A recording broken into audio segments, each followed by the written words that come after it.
네, 우리는 잇따른 전투를 목격하고 있습니다. 하지만 유럽은 생각보다 러시아 재정을 훨씬 더 통제하고 있습니다. 상황은 이렇습니다. 저는 전쟁을 좋아하지 않습니다. 저는 특히 두 개의 중요한 전쟁이 동시에 진행되고 있는 상황이 마음에 들지 않습니다. 왜냐하면 좋든 싫든 우리는 세계대전이 우리 눈앞에서 펼쳐지는 것을 보고 있기 때문입니다. 우리가 결국 이것을 제3차 세계대전이라고 부르게 될지는 아직 두고 봐야 합니다. 그리고 드론과 대드론 시스템이라는 측면에서 이 두 전쟁을 연결짓고 싶어질 수도 있지만 이들을 더욱 강하게 묶는 연결고리는 훨씬 더 평범한 것에 있습니다. 돈입니다. 보시다시피 호르무즈 해협과 미국의 인도와의 무역 관계, 그리고 결국 우크라이나 전장으로 이어지는 흥미로운 도미노 효과가 있습니다.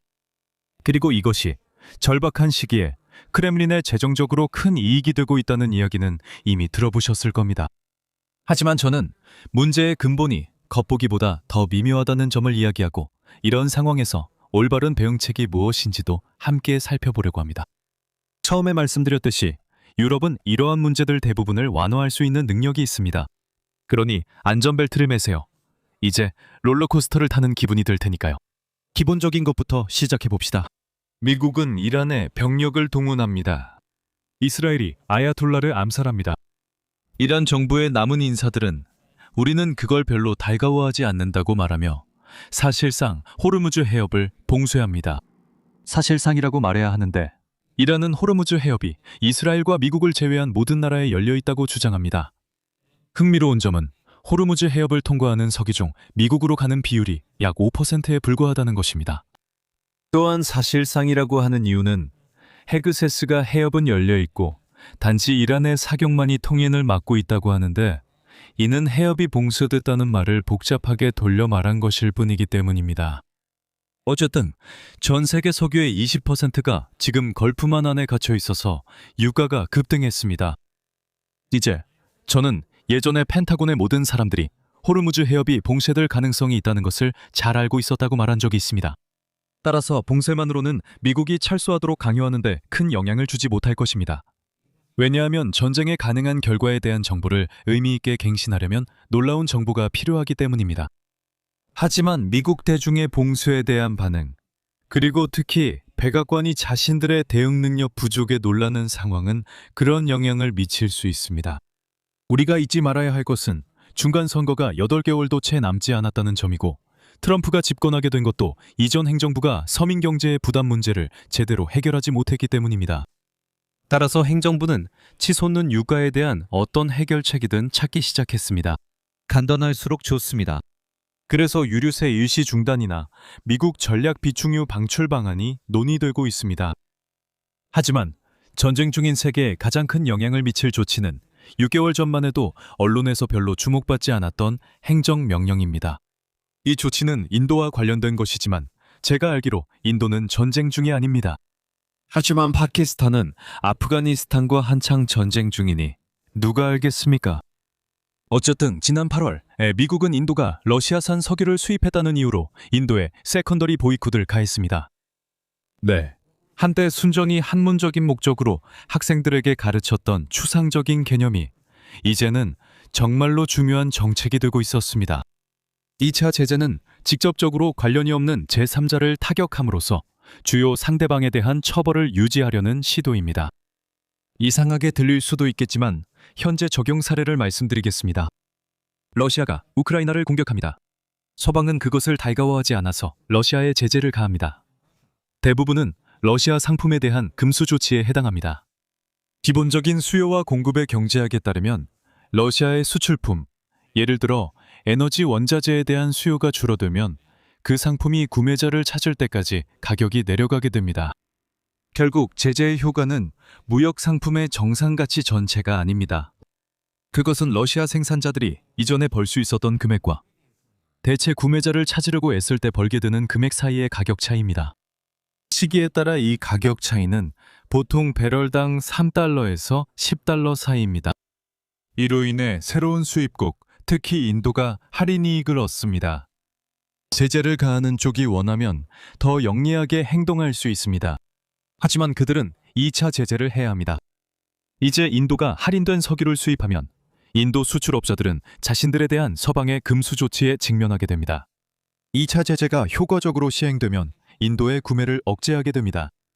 그러면 러시아산 석유는 더 이상 살 사람이 없어지고 러시아가 모든 손실을 감수해야 합니다. 이것이 바로 트럼프 행정부가 지난 8월에 시도했던 것으로 인도가 러시아로부터 계속 구매할 경우 50% 관세를 부과하겠다고 위협했습니다. 당시에는 2차 제재 정책이 공개적으로 조롱을 받았습니다. 트럼프가 그때쯤 모든 나라에 관세를 매기겠다고 위협했던 것 같거나 비슷한 일이 있었나요? 그리고 아마 타쿠도 관련이 있었나요? 잘 모르겠어요. 지금 생각하면 지정학적으로 10년은 지난 일처럼 느껴져서 무슨 일이 있었는지 기억하기가 힘드네요. 하지만 2차 제재는 의회에서 엄청난 초당적 지지를 받았습니다. 그리고 실제로 백악관의 일부 무역 양보와 결합되었을 때 그 정책은 효과를 발휘했습니다. 인도의 러시아산 석유 수입이 줄었습니다. 그것이 이란 전쟁이 시작되기 전의 상황이었습니다. 그 후 유가가 급등했고 도널드 트럼프 행정부는 2차 제재에 대해 30일간의 유예 조치를 발표했습니다. 여기서 논리는 간단합니다. 그 석유가 시장에 다시 들어오면 공급이 늘어나고 전 세계 유가는 하락합니다. 미국 소비자들은 어느 정도 안도감을 느끼겠지만 이는 또한 높은 에너지 가격에 대한 국제적인 반발도 완화시킬 것입니다. 하지만 그 조치의 효과에는 심각한 한계가 있습니다. 최고로 봐도 저는 이것을 임시방편이라고 표현하겠습니다. 해협을 통과하는 약 5일치, 6일치 분량을 해소하는 정도입니다. 아무것도 아닌 것은 아니지만 어떻게든 해협을 실제로 다시 여는 것 외에는 진정으로 좋은 해결책이 없습니다. 한편 트럼프 행정부는 이 정책이 러시아 원유 수출 가격에 실제로 아무런 영향을 미치지 않을 것이라고 주장했습니다. 왜냐하면 많은 러시아 원유가 갈 곳 없이 바다 위 유조선에 그냥 머물러 있기 때문입니다. 크렘린은 이미 출발 시점에서 돈을 벌었으니 손해도 없고 문제도 없다는 겁니다. 그리고 이 유예 조치는 이미 유조선에 실린 석유에만 적용되며 러시아가 앞으로 30일 동안 계획할 수 있는 새로운 선적에는 적용되지 않습니다. 경제적 영향은 그리 단순하지 않습니다.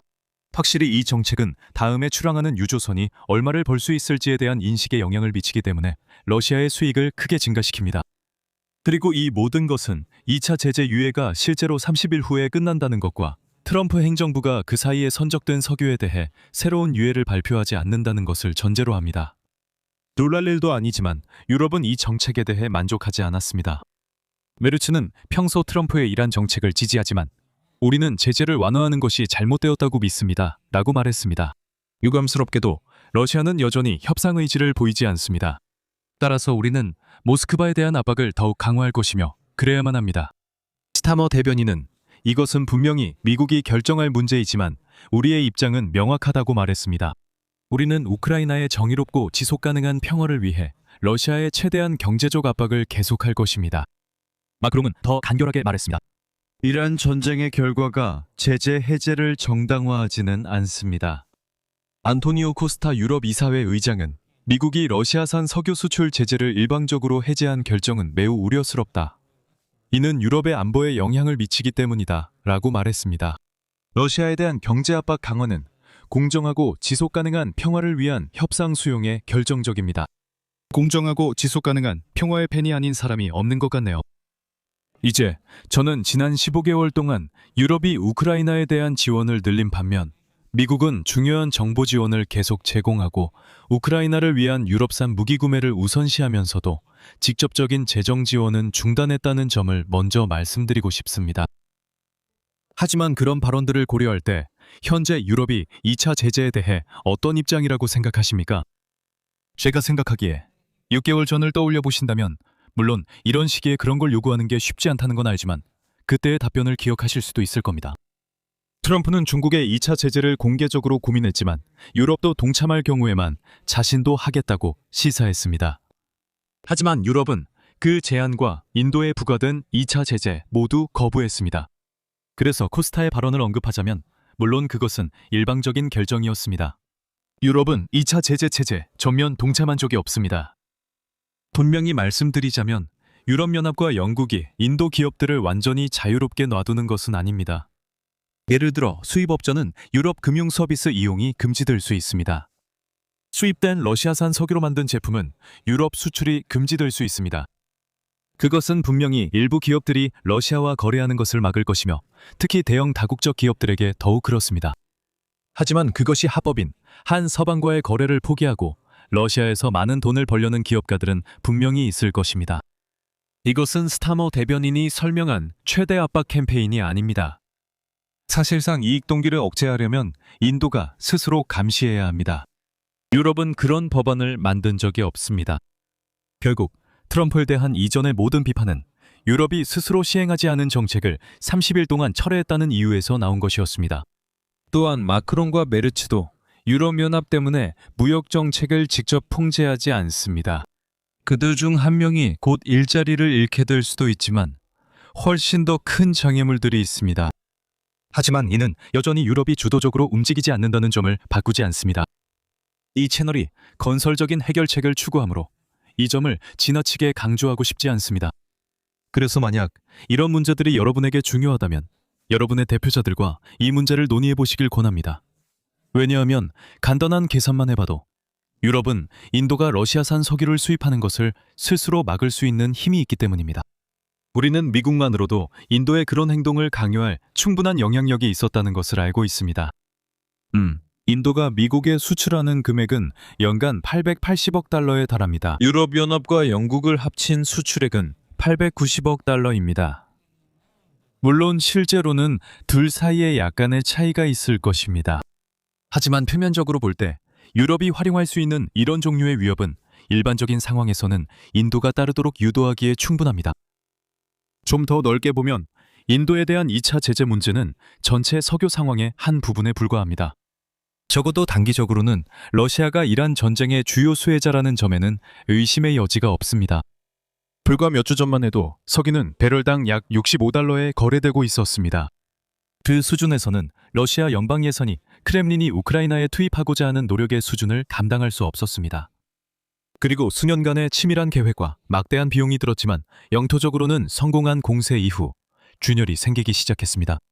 이란 전쟁이 시작되고 석유 가격이 오르기 시작한 한가운데에서도 러시아는 일주일 만에 약 78제곱킬로미터의 영토를 잃었습니다.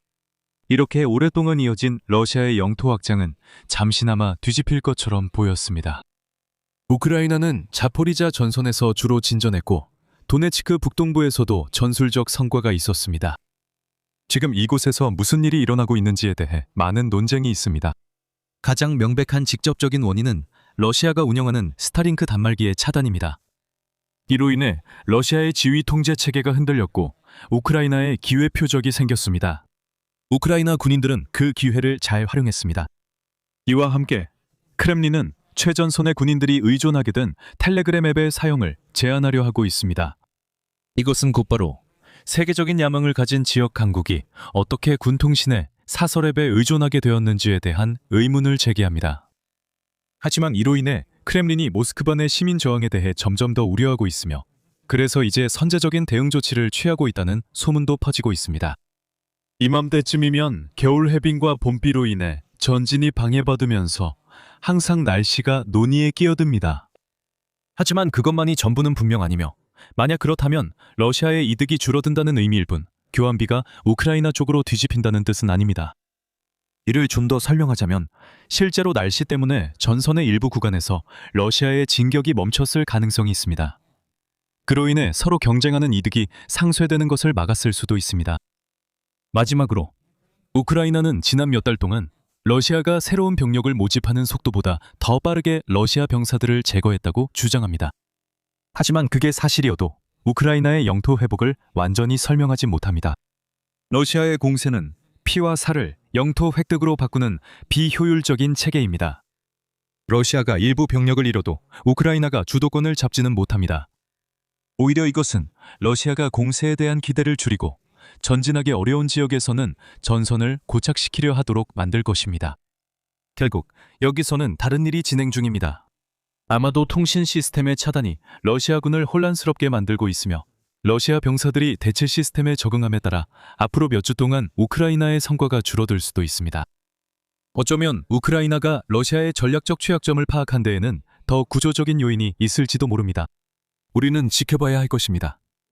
제가 더 확신을 가지고 말할 수 있는 것은 우크라이나의 공세나 국지적인 반격의 배경이 무엇이든 간에 전선에 러시아 병력이 적다는 점이 우크라이나에 도움이 된다는 것입니다. 그리고 그것은 우리를 이란 전쟁에서 비롯된 석유 문제로 다시 이끕니다. 러시아는 경쟁력 있는 임금으로 병사들을 모집합니다.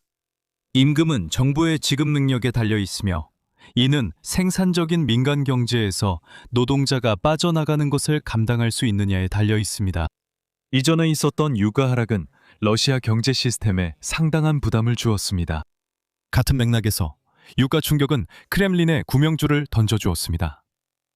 이 상황의 지속 여부는 호르무즈 해협 위기 기간에 달려 있습니다. 그래서 만약 제가 크렘린에서 일하고 있다면 지금은 꽤 기분이 좋을 것 같지만 동시에 이 상황이 편안하지는 않을 것 같습니다.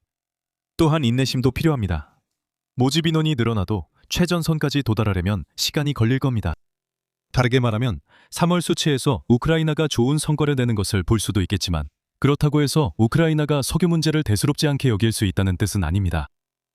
하지만 다시 말해 유럽은 피해를 완화할 수 있습니다.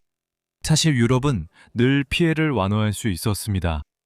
러시아는 석유를 팔 시장에 운송할 유조선이 여전히 필요합니다. 하지만 러시아와 연결된 선박들은 유럽이 통제하는 지역을 통과해야 한다는 불행한 지리적 문제를 안고 있습니다. 수년 동안 유럽은 자체 제재나 해양법을 집행하는 데 소극적이었습니다. 상황은 바뀌었지만 유럽의 조치는 여전히 들쭉날쭉합니다. 우크라이나는 자국 드론을 지중해까지 보내 러시아 선박이 수에즈 운하로 향할 때 공격함으로써 그만큼 혹은 그 이상의 성과를 낸 것으로 보입니다. 더 중요한 점은 러시아가 석유를 운송하지 못하면 세계 석유 가격이 의미 없다는 것입니다. 일부 예외를 빼면 크렘린은 그림자 선단 유조선에 의존합니다. 유조선을 멈추면 이란에서 무슨 일이 일어나도 의미가 없습니다. 물론 이러한 완화 조치들은 유럽이 러시아의 확전 반응을 감수해야 한다는 것을 의미합니다. 위험 없인 보상도 없습니다. 하지만 크렘린은 유럽의 여러 차례 압류 시도에 거의 대응하지 않았습니다. 따라서 이를 강화한다고 해서 유럽 대륙 전체에 위기가 발생하는 것은 아닙니다. 한편 영상이 꼭 이 전쟁에 관한 이 두 권의 환상적인 책을 소개하는 것으로 끝나는 것은 아닙니다. 원래 전쟁 말입니다. 하지만 우크라이나에 대해 이야기할 때면 의뢰 그렇게 하게 됩니다. 더 많은 정보는 동영상 설명에서 확인하세요. 오늘 영상이 재미있으셨다면 좋아요와 공유, 구독 부탁드리고요. 다음에 또 뵙겠습니다. 건강하세요.